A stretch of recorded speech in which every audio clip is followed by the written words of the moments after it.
की फडणवीसांना जर हल्ले करायचे असले, मला मारून टाकायचं असेल, तर आता तुमच्या तिथं पटांगणाला इकडं तिकडं बी नाही. कारण जे आंदोलन मुंबईत सुरू होणार आहे 29 ऑगस्टला आमरण उपोषण, ते आंतरवालीसुद्धा सुरू राहणार आहे.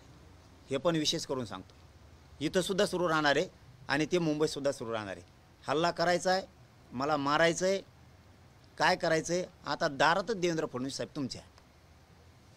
कारण जे ऐकायला मिळतं आहे ना, की तुम्हाला एक निष्ठावान खपत नाही, तुम्हाला मॅनेज न होणारा तुम्हाला जमत नाही, मॅनेज होणारा चालतो, फुटणारा पाहिजे, ते अवलादीचं रक्त माझं नाही आहे.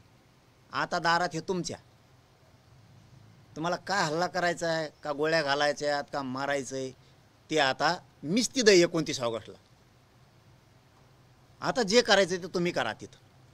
पण एक याच्याबरोबरही सांगतो, मुंबईत 28ला फक्त मला सोडायला पोरं येतील, 29ला ते आपण आपल्या शेतात पुन्हा कामाला आईबापाच्या मदतीला येतील.